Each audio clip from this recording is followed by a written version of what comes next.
I don't want to waste your time, so there won't be an intro. With the release of Operation Neon Dawn, Ubisoft introduced Aruni. As always, she won't be available in Pro League until next season, but it's still interesting to theorycraft a bit and think about her potential place in Pro League.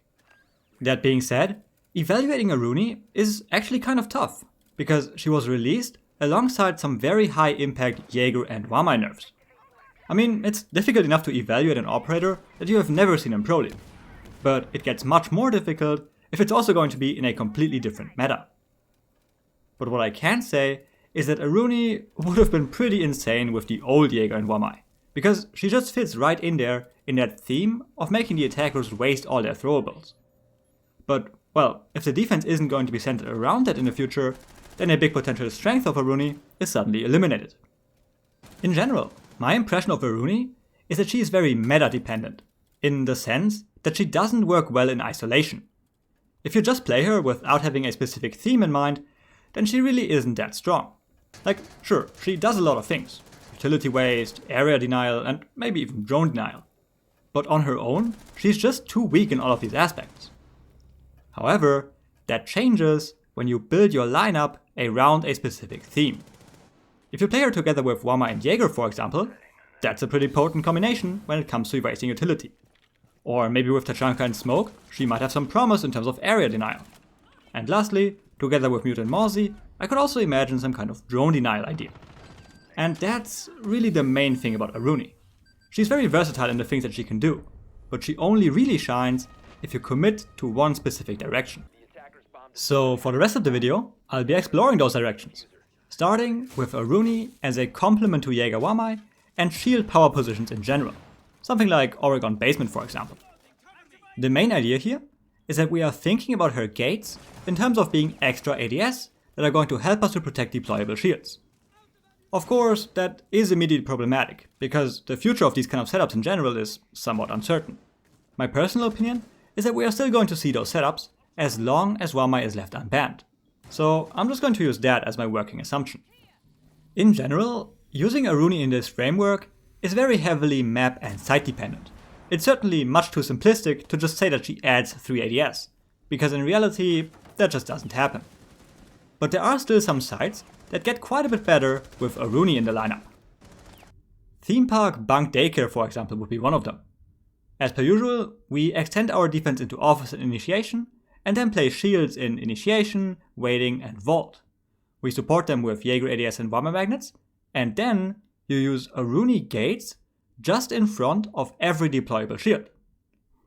Honestly, I think that seems pretty strong, because here we almost get 3 extra ADS. Of course, the attackers are not going to have a problem dealing with one of the shields, but dealing with 2 or even 3 might get problematic. So on setups similar to this, I think Aruni shows a lot of promise. But again, that's not true for every site.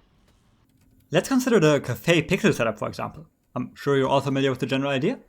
And if you would now try to supplement this with Aruni, you would probably have to use your gates on Ticket Window, Piano Window, and Shop Door. But here, the setup doesn't work nearly as well, because the attackers can just ignore 2 out of the 3 gates. You can pick one of the windows and have all your flashbang and nade ops repel there. And in that situation, the 30-second window you have after triggering the gate should be more than enough to get stuff done. And there is another very important aspect to consider here. With these gate placements, it's going to be difficult to get value out of them more than once. The gates on the windows, for example, are just straight up irrelevant once the attackers are inside the building. And depending on your setup, you also won't be in a position to reactivate the gate on the shop door. So if you look at it that way, all of Aruni's gadgets had the equivalent value of just 1 ADS charge. And that's probably not worth an entire operator. For our theme park setup on the other hand, that wouldn't be the case. Because while you can easily destroy a shield in the 30-second window, it's probably not possible to also take control of that part of the map. So at the very least, you can get value out of it more than once. And I think that's actually a very good rule of thumb for evaluating Aruni setups. If you can't get use out of the gates multiple times per round, it's probably not a good setup.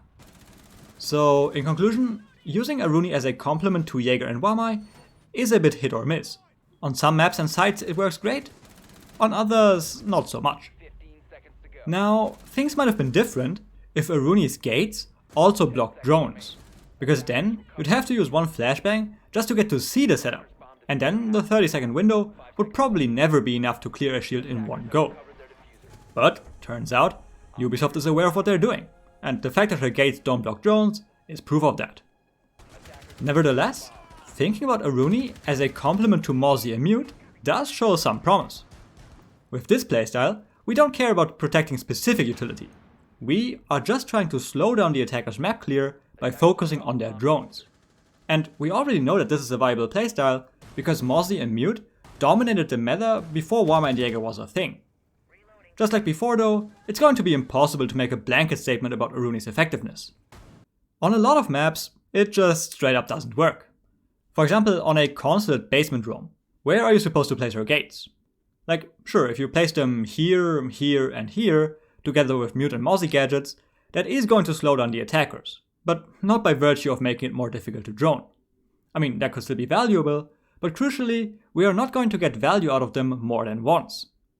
That might potentially be different when thinking about a Mute Mozzie Aruni roam on a cafe kitchen defense though.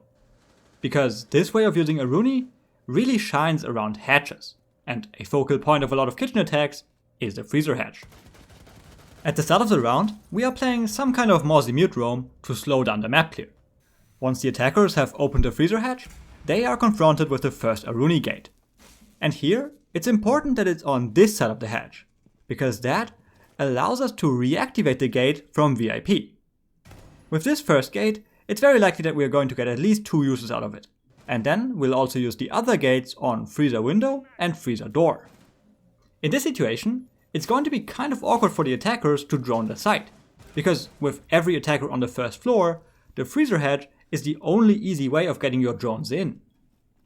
Depending on how much time you manage to waste in the early game, this could be pretty nice for the defenders.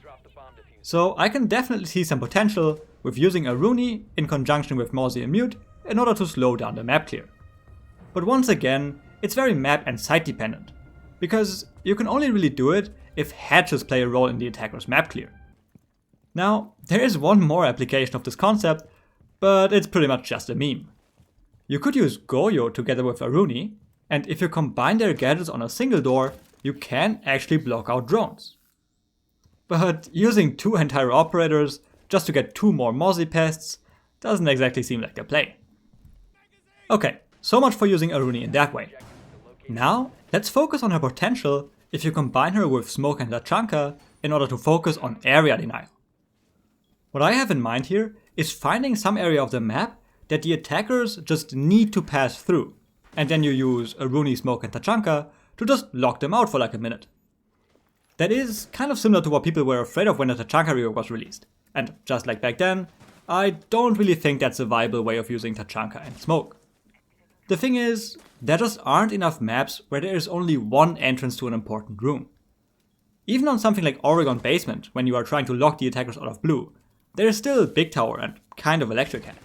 And even if that wasn't a problem, Aruni doesn't actually add anything to the strategy. If 5 players are standing around a doorway that is blocked by fire or smoke, there's not going to be a shortage of flashbangs to trigger the gate. So it actually doesn't waste any time. I mean, sure, that way you guarantee that you get more than one use out of it, but Aruni is just not required to play the strategy. However, there is a related version of this concept that could be interesting. Instead of going all in on trying to lock out the attackers, we could just place the gates on the entrances to the site, and then whenever the attackers trigger a gate, we could use that as a cue to start smoking or firing off that doorway. Because, of course, the fact that the attackers triggered the gate serves as an indication that they are about to execute. And some of the time, it might not be a 5v5 at this point, so the attackers could potentially struggle with even triggering the gate. However, most of the time there should be something left to trigger it, and then you get a 30-second window of opportunity. That might not sound like that much, but in Pro League, 30 seconds are basically an eternity. So I don't think you're ever truly going to be locked out of a site, and even if you are, tanking 30 damage isn't the end of the world. Ultimately, I don't think Aruni is going to see much play if you're trying to use her as area denial, At least not if you're going all in with the Junker and Smoke, because quite frankly, Aruni just doesn't add that much here. The last thing I want to talk about here is something that only works with Aruni though. The so-called Aruni Trick. The basic idea is that you're making use of the fact that the lasers turn off if you get too close to them. So on the flip side, this means that you can make the lasers reappear by stepping out of the range.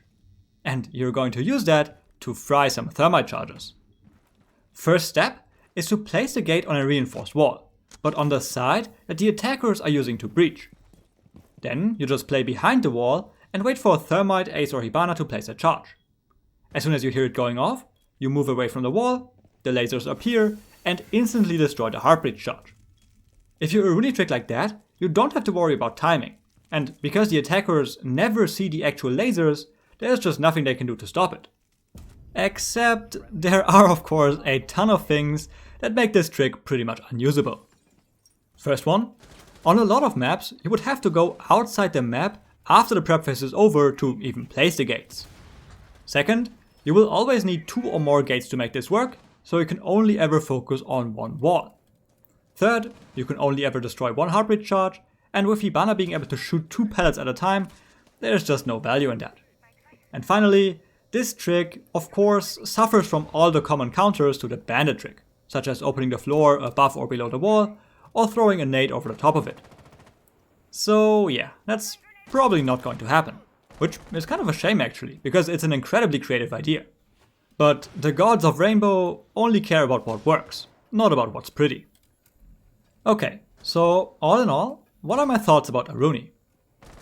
Fundamentally, I think that Aruni should be played with a proper theme in mind.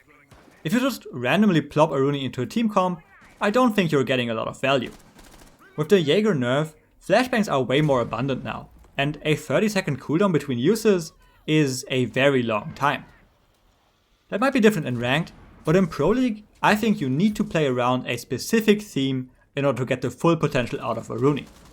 The most promising is probably the combination of Jaeger, Wamai, Aruni, which focuses on protecting shield power positions. But here, you are of course restricted by the location of those power positions.